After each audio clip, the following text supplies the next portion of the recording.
Hello, everyone. My name is Darlene, and here with me today is Holly, Mary, Tsering, Jamuna, and Harpreet.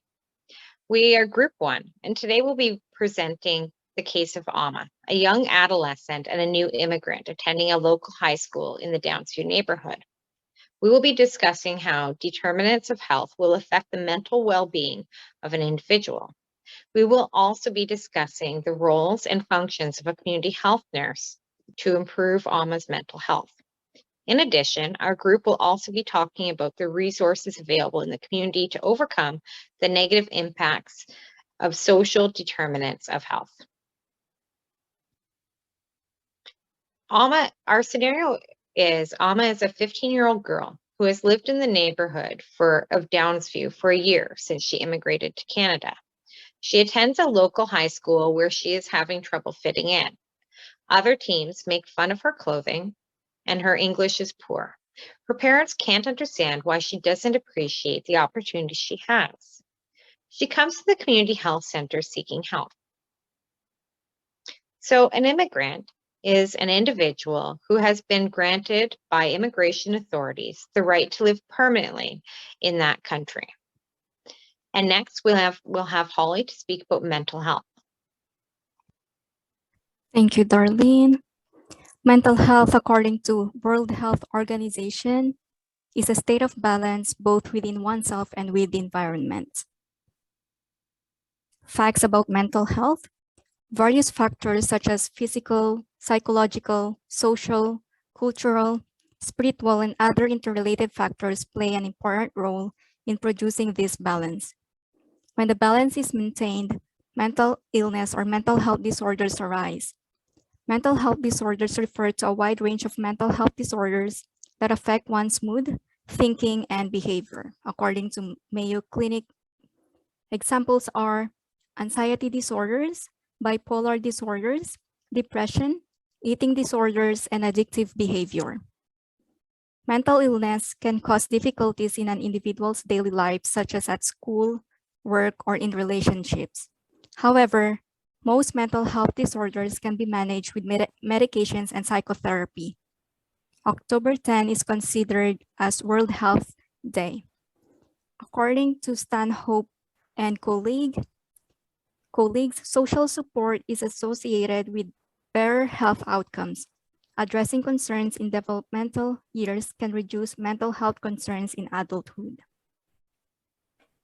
Social determinants of health refer to the factors such as personal, social, economic, and environmental factors that play an important role in individuals' and population health. The determinants of health are income, employment, education, childhood experiences, physical environment, social supports, and coping skills. Healthy behaviors, access to health services, culture, gender, and race. That's according to the Government of Canada. The social determinants of health at risk for Amma are the following. Education and literacy. Amma is not fluent in English. Social status, being an immigrant, and lack of social support. Childhood experiences, such as bullying, emotional, physical, sexual abuse, and neglect that may cause the high risk to develop mental health problems like depression, anxiety disorder, post-traumatic stress disorder, and suicide for Amma later on her life. That's according to Australian Psychological Society. Social supports and coping skills are related to social status, having no friends or relatives whom Amma can count on. Healthy behaviors, good sleeping pattern, healthy diets, and engage in physical activities directly affect the mental health and well-being. Physical environments influence mental health of a person because these help to stimulate the production of stress hormones and cortisol. Access to health services, unfamiliarity to Canadian healthcare, and negative attitude towards healthcare providers. Culture and race or racism. Amma or her classmates cannot relate to each other's culture and race. The barriers to health services and challenges will be discussed by Mary. Thank you, Foley. The following are the barriers to health services and challenges that might be experienced by our client, Ama. Language barrier. Ama cannot focus in her studies and cannot perform best in her academic career.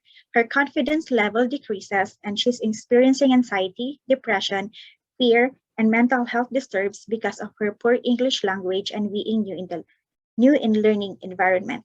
Lack of social support. Being new to Canada is like starting all over again with no friends or even relatives. The environment and community is different from where Ama had used to.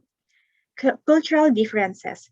Beliefs, costumes, perceptions are diverse. According to CNO 2019, cultural sensitive care is one of the essential components of patient-centered care. Nurses need to reflect on their culture and patients' culture, values, and beliefs in giving care. Not all patients have the same cultural practices and spiritual belief when seeking medical care. Healthcare providers must respect cultural diversity and spiritual belief to avoid prejudice and cultural discrepancies in providing care. Treatment preferences, unfamiliarity about Canadian healthcare system, limited health insurance and access to physician. Cost of service. Some healthcare services are not covered by the government-funded health insurance. The following are also the strategies that we could use with our client Ama to improve her mental well-being. Therapeutic nurse-patient relationship. As a CHN working with Ama, we must establish a therapeutic nurse-patient relationship.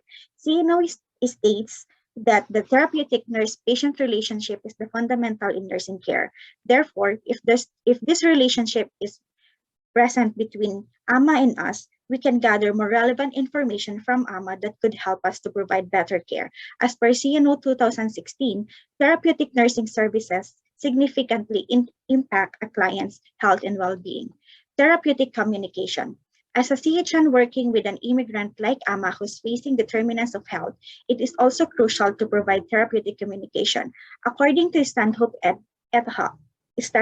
and colleague, language is the foundation of how people make sense of their everyday lives. Since Ama speaks limited English, we will use simple words that she can easily understand to facilitate better communication. We will also encourage her to verbalize her feelings regarding her situation.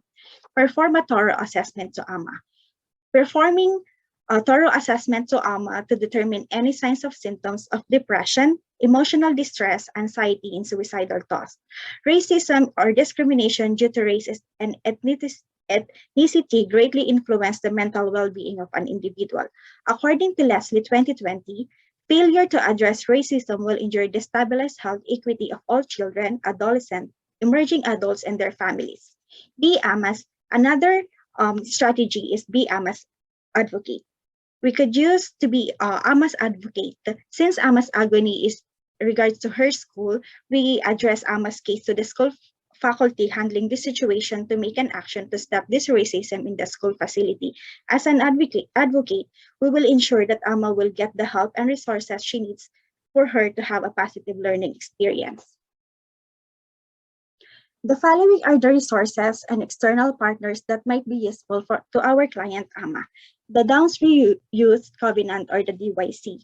According to CanadaHelps.org 2022, the DYC mission is to meet youth affirmation needs by providing them with guidance, positive role models, and activities which will enhance their lives. They support youth by the following: addressing the issues of concern in the lives of the youth in the community between the ages of 5 to 12. Meet the important need for affirmation of our young people who seek guidance, positive role models, and activities which will enhance their lives. Promote sound and healthy relationship between young people and adults and among young people themselves, enabling them to learn from and support one another. Support, educate, and inform youth on issues of justice, peace, service, and community. Provide leaders in training through their programs and youth empowerment. Another resources is the Luminous Community Services. This organization offers a broad range of high-quality mental health developmental and community services for infants, children, youth, individuals, and families across Toronto. English as a second language, or the ESL. ESL classes can help Ama to improve her academic progress. In this way, it will enhance Ama's self-esteem and individuality, as well as developing and uplifting her cognitive and thinking skills. Newuse.ca. It provides links to services and programs and lists of events for newcomer youth in the country. It also provides articles and videos aimed to newcomer youth. Settlement.org can help Ama and her family with information about language programs, housing, health, education, recreation, and more. Community resources, or the OCASI, and skills for change. These one develops skills such as speech writing, speaking, photography, storytelling, leadership, and entrepreneurship. In mylanguage.org, this provides Ontario residents with information in 11 languages. Resources cover a wide range of topics including health, education, legal matters, and daily lives. Welcome Ontario. This one provides basic information on settlement services including employment, education, and other available to support newcomers including Syrian refugees. The other slide will be presented by Darlene. Thank you, Mary. So next we're going to talk about how to build a trusting relationship with our client. So privacy and confidentiality. We'll assure Ama that nurses are here to help her, explain what confidentiality is and the limits of confidentiality. It is an ethical and legal responsibility of a nurse to maintain their patient's privacy and confidentiality. Nurse-patient relationships are based on trust. Respecting a patient's privacy and confidentiality must be maintained at all times. So we can also provide Ama with a welcoming environment by providing culturally sensitive care, building a trusting relationship with compassion, honesty, and transparency, acknowledging her feelings with sincerity, understanding that trust must be maintained. In addition, culture is a key determinant of health. Community health nurses need to be aware of cultural values, beliefs, and practices. This is needed to plan and deliver culturally appropriate and holistic care for their patients. Since Ama is new in the country, a community health nurse is essential to recognize Ama's background, belief, and knowledge that greatly influence her perception when she's receiving care. This can help to gain her trust to facilitate a better health outcome in addressing her situation. Addressing physical and social needs is important as well. We will ask Ama to describe her feelings and what is happening, how it makes her feel, what she thinks may help or change the situation, understanding the impact of stressors and community responses. We will build bridges. The community health nurse will function as a referral agent to other community services that can further help Ama. Discuss with Ama and her family, possibly a referral to Downsview Youth Covenant. We need to also understand their migration history, respecting where she came from, her clothing style, and her language difference. We will search for resources to help Ama self-educate herself. And then we will manage trust and mistrust issues. So we will have a conversation with Ama and her parents to explain and discuss how Ama is feeling and the effects in a safe and supported mediated environment. And next, we will have Tsering to speak with you. Hello. So the data I'm going to present on local statistics are retrieved from UNICEF to Canada 2018 and Canadian Institute of Health Information 2022. So around 1 in 5 or 1.2 million children and youth in Canada are affected by mental illness. And there is a 20% decline of youth reporting good mental health in 2020. Mental health services such as Kids Helpline reported increase in interactions as compared to 2019. 24% of deaths among kids aged 15 to 24 are caused by suicide. Also, in female age 15 to 17 and 18 to 24, there are higher rate of emergency department visits and hospitalizations related to mental health issues. In Canadian, like 1 in 5 Canadian will experience mental illness in their lifetime, and youth is a critical period. Also in 2011, it's been reported that 11% of 15 to 24 years old reported experiencing depression. So these pictures show the legislation, and now next, like I'm gonna talk about the legislation available for clients, and the data are based on Canadian Mental Health Association 2022 and Mental Health Services Oversight and Accountability Commission 2022. So first I'm gonna talk about the Ontario Mental Health Act. This act sets out the rules and obligation of psychiatric facilities in Ontario. And the second one is Criminal Code of Canada. Part 10.1 mental disorder section addresses the criminal liability of the accused person who has a mental disorder. And the third one is Senate Bill 11 for youth mental health services. And this is for establishing local centers to provide integrated mental health programs for youth. And the fourth one is the Healthcare Consent Act. This act governs the consent of individuals lacking mental health capacity when admission is required in care facilities, and also it sets the role and responsibilities of substitute decision makers. And the next one is the Regulated Health Profession Act. This act regulates health professionals such as nurses, physicians, physiologists, psychotherapists, occupational therapists, and so on. And the next one is the Healthcare Consent Act.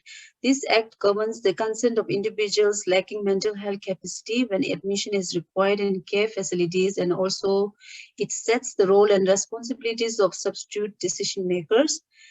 And the second last is the Regulated Health Profession Act. This act regulates health professionals such as nurses, physicians, psychologists, psychotherapists, occupational therapists, and so on. And next is Bill 119. This is an act that sets the obligation for the protection of personal health information and mandatory reporting of a privacy breach. So now next, Jamuna is going to present on subsidies and nursing consideration. Thank you. Thank you, Daisy. I'm going to present subsidies and service that Emma can reach out. According to the Canadian Mental Health Association 2020, the Kid Health Phone. This is the youth mental health support. It provides counseling, information, text-based on both English and French. Second is Children Mental Health Ontario Center. These have more than 100 members operating in the region of Ontario, provide treatment and support for kids, children, youth, and families. We don't need any referrals for this. This is free cost. And next is Distress and Crisis Ontario, provide for a loneliness, suicide, suicidal peoples, even provide a chat function. And other is Bounce Black. This is the free help self program that helps the people age of 15 and older. It provides the counseling guidelines to the people experiencing mild to moderate anxiety, depressed, feeling low, stressed, worried, and irritated, anger. Now, stop bullying. This is the next. Any student all over the Canada can report on this organization about the bullying issue. And Bullying Canada, the national organization that resolve the bullying situation by directly initiating communicating between bullied kids, their parents, teachers, social service, school board, and police.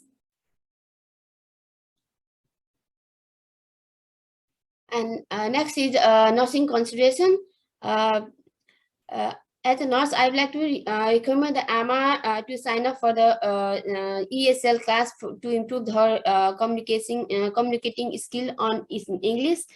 Moreover, I would like to advise her to develop a social networking, which will help her to build a new life in Canada.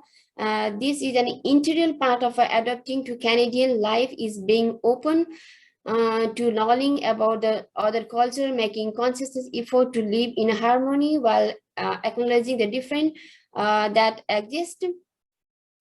North should influence her to take part in a community organization, join classes and other events in a community, so she can make a new Canadian friend and make a more friend. If she goes to the school or join organization group around the campus to meet other friends, celebrating the Canadian holidays will make her to feel like she fit in the Canadian society and will help to adapt her in a new environment. And I would like to encourage her to enhance the cultural competency to increase the self-awareness and develop social skill and behavior around the diversities and gain an ability to advocate for her. And next is social psychosocial counseling, social guidelines to Emma for some psychological counseling called talk therapy or psychotherapy to reduce her fearness, anxiety, stress. For several type of talk on therapy are safe and effective in treatment of depression, according to American Psychological Association 2022. And other is a cognitive behavioral therapy. It can help her to see how thought, action, and are connected to her feelings, and teach her how to replace a negative thought, depressing thought and behavior with a more positive vibration and constructive thought for actions. Other is interprofessional psychotherapy. It focuses on enhancing relationship by guiding the community to resolve the conflict contributing to the depression. And the last one is solve focus therapy, focus on a personal strength. It helps to create a positive future for ourselves by finding a solution to our stress, problem, anxiety, what they have. And it is from Institution of Solve Focus Therapy 2022.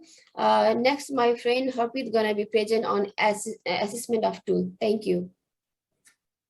Hello, my name is Harpreet. I am going to discuss about some assessment tools using in Emma's case, such as complete history taking, using heads or sheds interview, such as strength, school, home, education or employment, activities, drugs or alcohol, emotions or like eating, sex, smoking, suicide or depression. As we discussed, doing a complete history taking, physical exam and thorough investigations of Emma in a sensitive, caring, and compassionate way, approach with a warm smile and calm or gentle manner, using heads or sheds interviews such as strength, school, home, education or employment, activities, drugs or alcohol, emotions or eating, sex, smoking, suicide or depression. Being sensitive and aware of Emma's culture, racial and cultural background, including her language differences, determine if a translator is needed. Assessing risk factors and protective factors characterized by Emma, self, her family, and her environment. Next, I'm going to discuss about some local resources, such as local resources for clients that suffer from illness, such as CMHA Toronto, self-help, mutual aid and support groups in Toronto, Distress and Crisis Ontario. Canadian Mental Health Association of Toronto. This association supports individuals to overcome their mental condition by providing them with places to settle, employment, and a supportive environment, which is beneficial for recovery and regaining their mental health and well-being. Moreover, this association helps its clients build a new affordable home, safe environment, and paid or volunteer work to fulfill their daily needs by providing them with proper training and support for better accomplishment. Even recreational and social activities are regularly organized to assess their feedback. Self-help, mutual aid, and support groups are volunteer organizations who organize face-to-face meetings for the general public to share information and their common experiences, through which members of these groups use their strength to promote social change. Even healthcare professionals play an important role as consultants for these groups. Distress and Crisis Ontario is an administrative membership association that supports all distress centers in Ontario through proper networking and the training. There are a wide range of services for people who feel depressed and need some company. Moreover, they have some suicide survivor programs, friendly and support services, call-out programs for young, senior, and other vulnerable populations. Next, we have some of our references for our presentation. Thanks for listening and watching our presentation.